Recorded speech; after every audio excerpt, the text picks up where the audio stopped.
जय हिंद दोस्तों। स्वागत है आप सभी का रावत सर के इस YouTube चैनल पर। जैसा कि हमारी एक सीरीज चल रही थी, जिस सीरीज में हम अरिथमेटिक प्रोग्रेशन हम पूरा क्वेश्चंस का कक्षा 10 के सारे प्रश्नों को हम सॉल्व कर रहे थे। हमने सारे कॉन्सेप्ट्स को डिस्कस किया प्रीवियस वीडियो में, और अगर आपने उस वीडियो को नहीं देखा हो तो एक बार उस वीडियो को जाके देख लीजिएगा, ताकि आपको सारे कॉन्सेप्ट्स आपको समझ में आ जाए और उसके रिलेटेड जो मैंने कुछ क्वेश्चंस पार्ट टाइप जो डिस्कस किए थे वो समझ में आ जाएंगे। दोस्तों, हमने कल डिस्कस किया था कि एक अरिथमेटिक प्रोग्रेशन होता है जिसके अंदर हमने पहला पद पढ़ा था ए होता है, दूसरा पद ए प्लस डी होता है, तीसरा पद ए प्लस 2d होता है, और इस तरीके से अगर हम n पदों की बात करें तो a plus N minus one into D होते हैं। इस तरीके से एक अरिथमेटिक प्रोग्रेशन होता है जिसमें पहला पद होता है उसको फर्स्ट टर्म बोलते हैं, प्रथम पद बोलते हैं। दोस्तों, मैं हिंदी और इंग्लिश दोनों लैंग्वेज में चलेंगे तो ताकि हिंदी मीडियम वालों को भी प्रॉब्लम ना आए और इंग्लिश मीडियम वाले भी समझ पाए हैं इसमें। तो फर्स्ट टर्म यानी कि प्रथम पद होता है। डी जो होता है कॉमन डिफरेंस, इंग्लिश में बोलते हैं कॉमन डिफरेंस, और इसमें हिंदी में बोलते हैं सार्वअंतर होता है। हमने डिस्कस किया कि जब भी हम डी को निकालना होता है तो हम जो लास्ट सेकंड टर्म होती है उसमें से फर्स्ट टर्म को घटाते हैं, तो डी बराबर हम निकाल लेते हैं, डी बराबर मान आ जाएगा, डी का मान आ जाएगा। तो दोस्तों, इस तरीके से हम डी का मान निकालते हैं। हमने कल कुछ प्रश्नों पे डिस्कस भी किया जिसमें हमने प्रथम पद दे रखा है, डी का मान दे रखा है, तो एक एपी निकालनी है।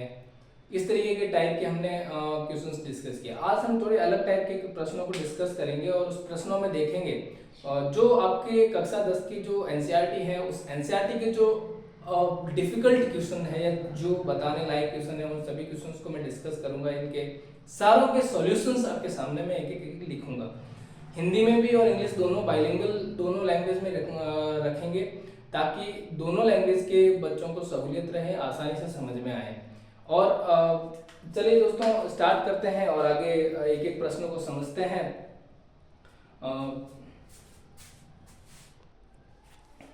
देखिए दोस्तों, शुरुआत करते हैं। आपके सामने एक प्रश्न लिखा हुआ है और टाइप नंबर 3 है, जिसके अंदर अब तक हमने प्रथम पद दे रखा था, सार्वअंतर आपको दे रखा था, और एक एपी इस तरीके से आपको फाइंड करनी थी। अब आपके सामने अगला टाइप है जिसके अंदर आपको एनवा पद निकालना होता है। आपको कुछ जो एपी दे रखी होती हैं, तो इसमें पूछ रखा है, जैसे आपका एनसीईआरटी का ये एग्जांपल नंबर 3 है, जिसके अंदर दे रखा है कि एपी है 2, 3, 12 का 10वां पद आपको ज्ञात करना है। क्या आपको 10वां पद क्या है वो बताना है दोस्तों। तो देखो, जो जो इन्फॉर्मेशन आपको गिवन होती है वो इन्फॉर्मेशन आपको लिखनी होती है, और क्या फाइंड आउट करना होता है वो लिखना होता है। फिर अपन आगे चलते हैं कि हमें जो दे रखा है उसको, जो हम जानते हैं उसके बेसिस पर उस क्वेश्चन को वैसे सॉल्व करते हैं। तो देखो, इसको सॉल्व कैसे करेंगे दोस्तों, बहुत अच्छे तरीके से समझ लेना। सॉल्यूशन इसका बहुत आसान होगा। सबसे पहले जो गिवन होगा उसको, गिवन है उसको लिख लो आप। क्या क्या गिवन है दोस्तों, आपके पास एक एपी दे रखे हैं, उस एपी का जो प्रथम पद है, फर्स्ट टर्म है, ए बराबर 2 दे रखा है। पता चल रहा है एपी को देखते ही कि पहला पद जो है वो ए है, और यहाँ से अगर आप डी का मान निकालोगे तो आराम से निकाल लोगे। 7 माइनस 2 करोगे तो 5 आपका डी का मान आ जाएगा। सार्वअंतर कॉमन डिफरेंस आपको मिल जाएगा दोस्तों। और अगर ये मिलने के बाद में आपसे पूछ क्या रहा है, पूछ रहा है कि 10वां पद निकालना है। दोस्तों, हमने डिस्कस किया था कि जब अगर दूसरा पद निकालना है तो दूसरा पद a2 होता है, तीसरा पद निकालना a3 होता है। ऐसे आपसे पूछ रहा है कि 10वां पद क्या है बताइए जरा।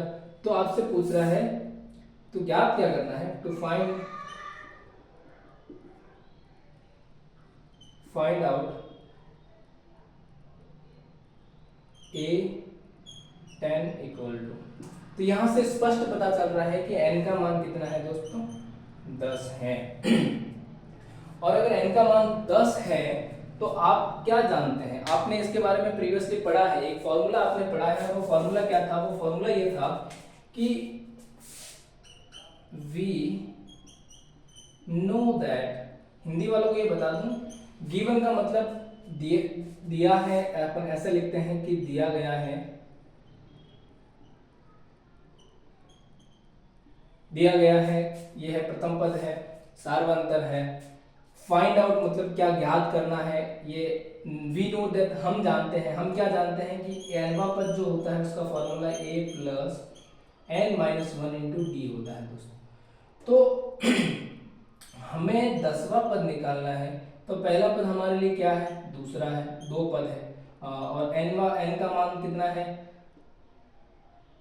10 माइनस 1 इंटू डी का मान है 5। अब इसको सॉल्व कर लेते हैं, आंसर हमारा निकल जाएगा 9 इंटू 5, ये 45 प्लस 2 47। तो अपना आंसर आ जाएगा जो 10th टर्म होगा उसका आ जाएगा 10। दोस्तों इस तरीके से इन प्रश्नों को सरल करना होता है। आपको आई होप कि आपको ये प्रश्न समझ में आ गया होगा। आप स्क्रीनशॉट ले लीजिए या फिर नोट डाउन कर लीजिए, कॉपी पेन लेके बैठिएगा ताकि आपको ये क्वेश्चन एक एक करके समझ में आए और आप लिख करके आप समझ सकें। तब तक इसको लिखिएगा।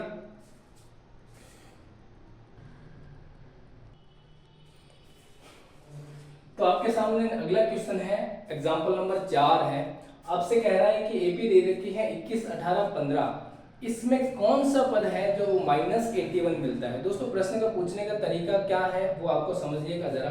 यहाँ से हमसे पूछा है कि कौन सा पद, और जब भी इस तरीके से आपसे पूछा जाए कि कौन सा पद जो है, अगर इस तरीके से पूछा जा रहा है कौन सा पद, कई बार बच्चों को ये समस्या होती है कि हमसे एक्चुअल में पूछा क्या जा रहा है, इनका मान पूछा जा रहा है या अंतिम पद पूछा जा रहा है या प्रथम पद निकालना है, सार्वंतर निकालना है, क्या पूछा जा रहा है एक्चुअली हमें।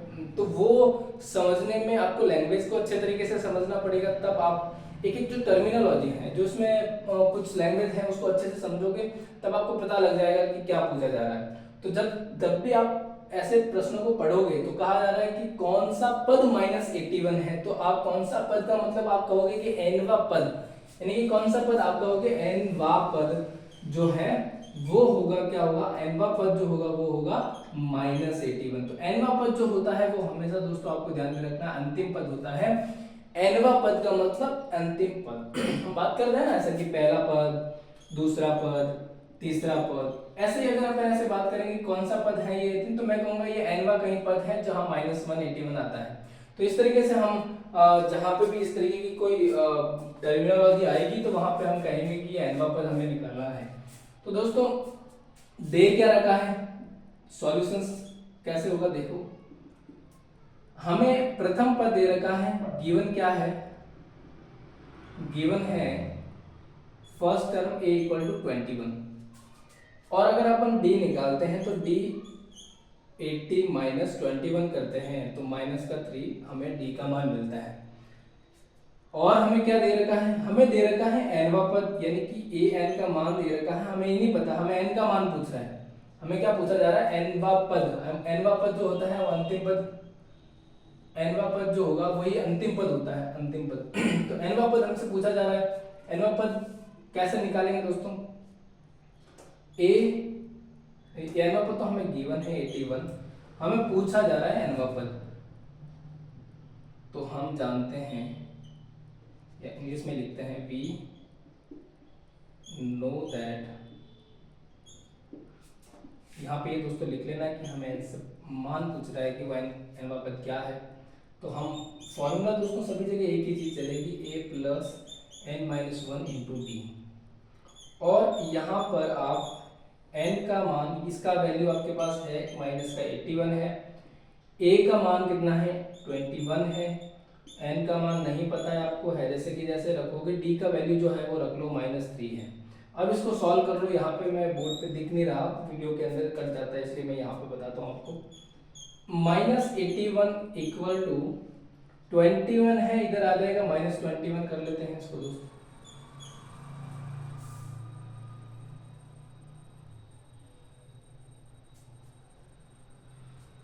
और यहाँ हो जाएगा n-1 इंटू -3, इनको ऐड कर लेते हैं तो ये हो जाएगा 201 माइनस के 201 हो जाएंगे, और उस 3 को नीचे अगर डिवाइड कर लेंगे तो यहाँ हो जाएगा n-1। अब माइनस से माइनस कट जाएगा और 102 से देखो कितनी बार कट जाएगा, ये 3 टाइम्स और 4 टाइम्स यानी कि 34। n-1 का मान आ गया 34, तो n का मान क्या आ जाएगा 34 प्लस 1 यानी कि 35। अतः यहाँ पर कह सकते हैं हेंस n इक्वल टू 35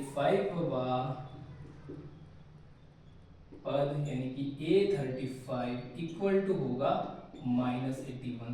इस तरीके से दोस्तों आपका आंसर मिल जाएगा। आप इसको नोट डाउन कर सकते हैं या स्क्रीनशॉट ले सकते हैं। देखिए आपके सामने नया क्वेश्चन है जिसमें आपको नया टाइप है जिसमें एपी का निर्धारण करना होता है। देखिए हमने अब तक आपके सामने जब जैसे जितने भी क्वेश्चंस आपके सामने रखे हैं वो क्वेश्चन अब बहुत ही सिंपल थे, जहां आपको कोई फॉर्मूला दे रखा होता था और वहां पे कोई भी वैल्यू दे रखी है और 4 वैल्यू में से कोई 3 दे रखी है और उसमें से एक आपसे पूछा जाता है। अब थोड़ा सा अलग है, थोड़ा सा दिमाग को खोलने वाले प्रश्न है जिसमें आपको एपी का निर्धारण करना है, यानी कि एपी ज्ञात करनी है। यानी कि कोई भी एपी के कुछ पद दे रखे हैं, 2 पद दे रखे हैं, जैसे आपके सामने प्रश्न है किसी एपी के A3 यानी कि तीसरा पद दे रखा है और किसी एपी का 7वां पद आपको दे रखा है और आपसे पूछा है कि बताइए कि वो एपी कौन सी है, वो एपी कौन सी होगी। तो थोड़ा सा दिमाग आपको लगाना होगा यहाँ पे और आपको ये सोचना होगा कि किसी भी एपी को निर्माण करने के लिए हमें किस किस की आवश्यकता होती है, यानी कि to determine any AP any arithmetic progression what we need. तो हमें जो पता होना चाहिए वो है फर्स्ट टर्म, और फर्स्ट टर्म के बाद में जो दूसरी चीज हमें पता होनी चाहिए वो है कॉमन डिफरेंस, ताकि फर्स्ट टर्म के अंदर अगर अपन कॉमन डिफरेंस ऐड करते हैं तो हमें सेकंड टर्म मिलती है और इसी तरीके से ये प्रोसेस चलता रहता है। तो हमें किसी न किसी माध्यम से इन दोनों से हमारा जो दे रखा है इनसे हमें वो क्वेश्चन निकालना होगा। देखिए आइए सॉल्व करते हैं, इसको कैसे सॉल्व करेंगे तो आप ध्यान से देखिएगा और कॉपी पेन लेके बैठिएगा ताकि आपको जो जो चीज जहां नहीं समझ में आ रही है उनको नोट डाउन कर दीजिएगा। और अगर आपको लगता है कि और फिर से समझ में नहीं आई है तो आपके सामने कमेंट बॉक्स है, उस कमेंट बॉक्स में डाल आपका डाउट लिख सकते हैं, ताकि वो डाउट में लिख करके जो आप लिखोगे तो मैं पढ़ लूंगा और फिर आपके सामने वापस सॉल्व कर लूंगा। और कोई भी प्रश्न जो रह रहा है मैं सारे प्रश्न सॉल्व नहीं करवाऊंगा, मैं वही प्रश्न सॉल्व करवाऊंगा जो प्रश्न आपके सामने प्रॉब्लम दे सकते हैं। और जो अगर आपको लगता है कि आपको कोई भी प्रॉब्लम वाले क्वेश्चंस है तो वो आप प्रश्न कमेंट बॉक्स के अंदर डाल सकते हैं, मैं वो प्रश्न आपको सॉल्व करके डाल दूंगा। और वैसे मतलब क्वेश्चंस की अलग से मैं सीरीज में नेक्स्ट सीरीज में आपके डाल दूंगा, वो प्रश्न सॉल्व करके डाल दूंगा। तो इस प्रश्न को कैसे सॉल्व करेंगे, A3 जो है उसको हमने जब एपी जब लिखी थी तो हमने क्या लिखा था इसको 2D ये होता है। अब सभी को पता है कि A3 जो पद होता है वो A+2D होता है। A तो इसको अपन क्या लिख सकते हैं, इसको अपन लिख सकते हैं A+2D बराबर होता है 5 की, क्योंकि इसका वैल्यू हमें दे रखा है, इसको मैं इक्वेशन 1 मान लेता हूँ। ये हमें पता है कैसे होता है, ये n पद हमें कोई भी निकालते हैं तो A+n-1 इंटू डी होता है। तो हमें तीसरा पद निकालना है, तो तीसरा पद क्या होगा A+3-1, यानी कि अगर हमने तीसरा पद निकालना है तो हम 3-1 इंटू डी करेंगे तो तीसरा पद क्या हो जाएगा A+2 इंटू डी, यही होगा तीसरा पद। यानी आपको ये ध्यान रखना है कि जब जितना भी जो भी पद हमें ज्ञात करना है, जो भी टर्म हमें निकालनी है उससे एक कम करके उसका डी का गुणा करा देना है। तो यहाँ पे हमने एक इक्वेशन हमें मिल जाती है। इसी तरीके से A7 जो होता है वो होगा A+6D, और हमें जो वैल्यू दे रखी है A7 की वो है 9, यानी कि हमें एक इक्वेशन और मिल जाती है 6D, इसको मैं इक्वेशन 2 मान लेता हूँ। अब इक्वेशन फर्स्ट और इक्वेशन सेकंड से हम जो है अब इक्वेशन फर्स्ट और इक्वेशन सेकंड से हम इस प्रश्न को सॉल्व कर सकते हैं बहुत ही आसानी से। हमने पिछले अध्याय में अब तक पढ़ा नहीं है, लेकिन अगर आपको नहीं पढ़ा है तो हम आगे डिस्कस करेंगे कि एक मेथड होता है एलिमिनेशन मेथड। वैसे वो पिछले आ जाता है, हमने इसको अलजेब्रा के बीच में इस टॉपिक को स्टार्ट किया है, लेकिन हम आगे डिस्कस करेंगे कि एक मेथड होता है, अगर आपने पढ़ लिया होगा तो एलिमिनेशन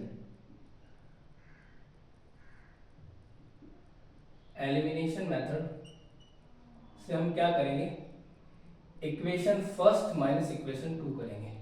तो इक्वेशन फर्स्ट माइनस इक्वेशन 2 करने पर क्या हमें फाइंड आउट होता है, हम ये इक्वेशन 2 में से इक्वेशन फर्स्ट घटा दो, ज्यादा आसान रहेगा क्योंकि बड़ी संख्या ये है। तो A+6D बराबर 9 है और A+3D नहीं 2D है, तो 2D बराबर कितना है 5 है।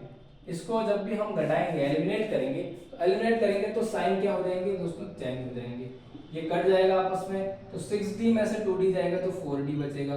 बराबर 9 में से 5 कट जाएगा तो 4 बचेगा, तो डी का यहाँ से वैल्यू निकल जाएगा, डी बराबर 4/4 यानी कि 1। तो हमें यहाँ पे कॉमन डिफरेंस जो कितना मिल जाता है, 1 मिल जाता है। अगर हमें कॉमन डिफरेंस 1 मिल जाएगा तो हमें जो है फर्स्ट टर्म भी हम निकाल सकते हैं। तो बाई इक्वेशन फर्स्ट, अब समीकरण 1 से अपन डी का मान रख करके वैल्यू निकाल सकते हैं। तो डी का मान यहाँ रखेंगे और यहाँ से ए का वैल्यू निकाल लेंगे, तो क्या हो जाएगा, a प्लस 2 इंटू 1 बराबर 5। तो a का वैल्यू क्या आ जाएगा, क्योंकि ये 2 है, 2 1 से मल्टीप्लाई होगा तो 2 हो जाएगा, और 2 उधर जाकर के 5 माइनस 2 बराबर कितना आ जाएगा, 3। तो आपको a का मान कितना आ गया, 3 आ गया। अब a का मान आपके पास है, d का मान है, तो आप a और d से जो है AP के अलग अलग पदों को निकाल सकते हो। कैसे निकालोगे, तब आप पहले इनको नोट डाउन कीजिए, तब तक हम आगे डिस्कस करते हैं। पहले इसको लिख लीजिएगा। तो देखिए, आपको हमने a का मान निकाल लिया और d का मान निकाल लिया, तो हम अभी a2 का मान निकाल लेंगे। देखो a2 का मान कैसे निकालना है आपको पता है, जिस तरीके से हमने a3 को लिखा था जैसे उसी तरीके से a2 बराबर a प्लस d हो जाएगा, और ये ऐड होकर के 4 इसका वैल्यू हो जाएगा। वैसे ये 4 निकालेंगे तो 3 प्लस 3 इंटू 1 हो जाएगा, तो ये कितना हो जाएगा, 6 हो जाएगा दोस्तों। तो आपके पास वैल्यू है, a का वैल्यू है, a2 का वैल्यू आ गया, a3 का वैल्यू दे रखा है, a4 का वैल्यू आ गया, a7 का है, a5 का भी निकाल दो। यहाँ से a5 का निकालोगे a प्लस 4d हो जाएगा, तो कितना 3 प्लस 4 इंटू 1 मतलब 7 इसका वैल्यू आ जाएगा। a6 निकालना है तो a प्लस 5d ऐसे निकाल लोगे, तो क्या आ जाएगा, 3 प्लस 5 इंटू 1 तो 8 इसका वैल्यू आ जाएगा। तो आपको एक चीज देखने को मिल रही है कि आपको AP का निदान अपन लिखेंगे हैंड्स। देखो A1 क्या है, 3, फिर 4 5 6 7 8 9 ऐसे करके हमें एक इज इन AP।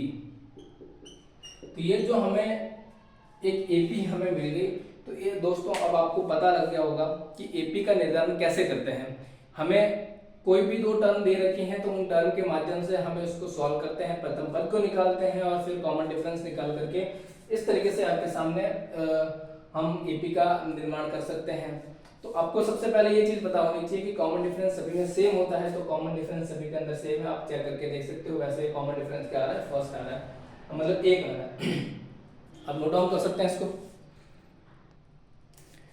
अभी मैं आपके सामने वो क्वेश्चन डिस्कस करूंगा जो क्वेश्चंस एग्जाम जो एक्सरसाइज 5.2 जो 10th क्लास की जो बुक है उसके अंदर जो बहुत ही ज़्यादा आपको लगता है कि जो मुझे लगता है कि आपको प्रॉब्लम दे सकते हैं, जो क्लास में जो बच्चे हैं, जो प्रश्न हैं, तो उन प्रश्नों को मैं लिखूंगा और उनको सॉल्व करूंगा। तो मैं उनके एक एक प्रश्न को लिखूंगा नहीं, मैं आपके सामने पढ़ के बता दूंगा कि वो प्रश्न कौन सा है और वो प्रश्न मैं डायरेक्टली यहाँ पे आपके सामने सॉल्व कर लूंगा।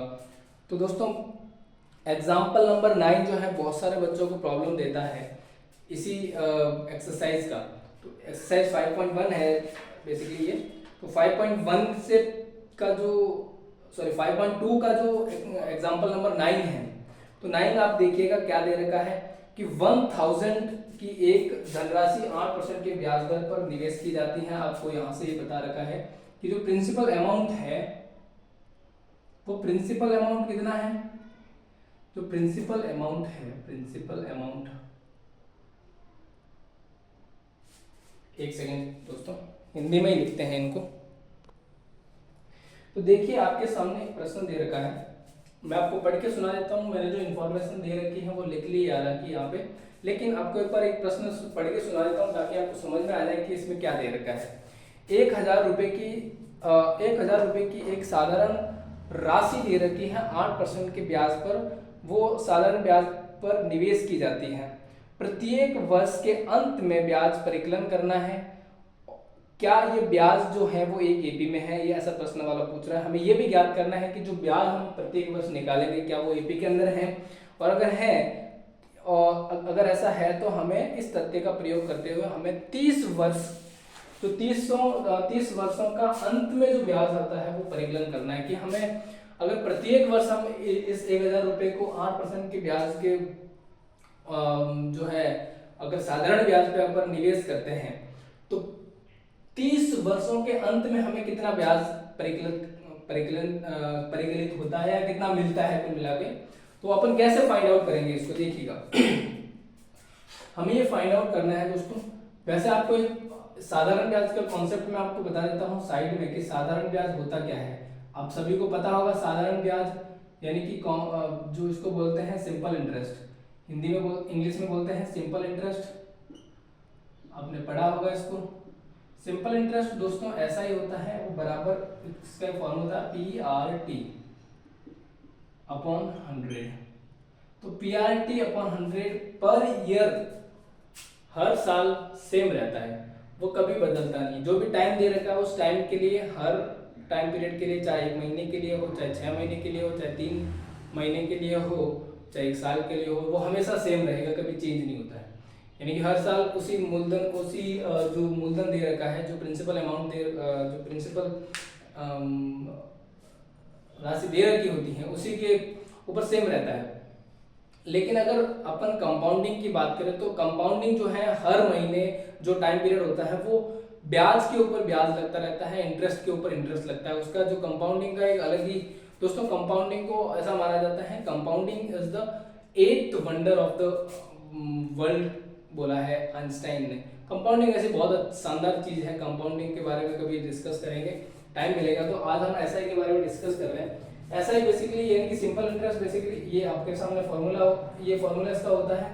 इसी फॉर्मूले के आधार पर हम देखेंगे कि अगर आपको प्रथम ईयर यानी कि T बराबर अगर पहले वर्ष का ब्याज निकालना है तो कितना आएगा। एसआई फर्स्ट ईयर का कितना आ जाएगा, अगर मैं इसको A1 नाम देता हूं, एसआई बराबर कितना हो जाएगा, P यानी कि 1000 है प्रिंसिपल अमाउंट, 8% की ब्याज दर पर पहले वर्ष दी जाती है, तो ये कितना आ जाएगा, 2 जीरो से 2 जीरो कैंसिल आउट हो जाएगा, 80 रुपए। तो आपको यहां से दिख रहा होगा कि पहले वर्ष अगर मैं 1000 रुपए 8% के ब्याज पर अगर निवेश करता हूं तो उसको उसका ब्याज जो है मेरे को 80 रुपए मिलता है।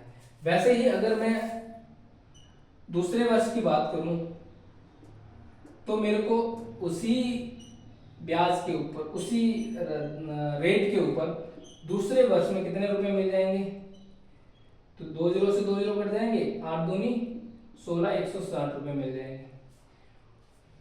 A3 की यानी कि अगर मैं तीसरे वर्ष की बात करूं तो तीसरे वर्ष मेरे को कितने मिल जाएंगे, उसी सेम रेट रहेगी, रेट चेंज नहीं होने वाली, ये बात ध्यान रखना। तो आपको 2 जीरो से 2 जीरो कैंसिल आउट हो जाएंगे 8। इस तरीके से दोस्तों आपके चलते रहेगा, ये एक एपी में रहे, आपके सामने एक एपी बन के आ जाएगी। आपको क्या परिकलित करना है, आपको निकालना है। आपके सामने देखो एक एपी आ गई है, आपके पास सामने A1 का मान है, A2 का मान है, A3 का मान है। इस तरीके से आपको A30 का मान निकालना है। आप निकाल तो सकते हो, इसी प्रोसेस से निकालोगे तो कोई प्रॉब्लम नहीं है, आप ऐसे फाइंड आउट कर सकते हो। लेकिन आपके पास क्या तरीका आ गया, आपके पास एपी आप पढ़ रहे हो तो आप इसका यूज करोगे एपी का, क्यों आप इतने निकालते जाओगे। तो आपको निकालना है A1 का मान कितना आ गया दोस्तों, A1 का मान आ गया 80। ऐसे देखो आपको एपी मिल गई 80, 160, 240, इस तरीके से एपी चल रही है। तो हमें A30 का वैल्यू निकालना है, हमें A30 का वैल्यू निकालना था। हमारे पास 80 है, डी का मान आ गया कितना 80, डी का मान भी 80 आ जाएगा। तो हमें A30 निकालने के लिए A30 बराबर क्या होता है, A29 इंटू डी, तो 80 प्लस ए कितना है 80 है, 29 इंटू डी का मान भी कितना है 80 है। और जब इसको सॉल्व करते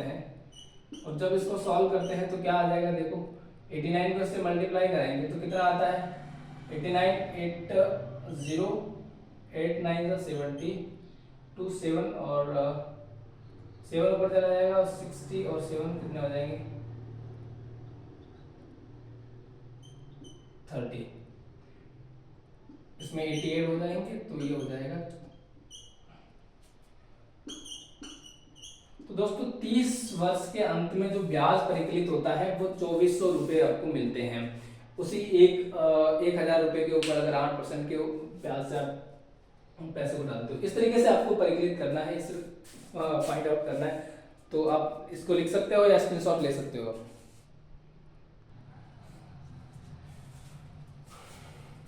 दोस्तों धन्यवाद, आज के लिए इतना ही काफ़ी।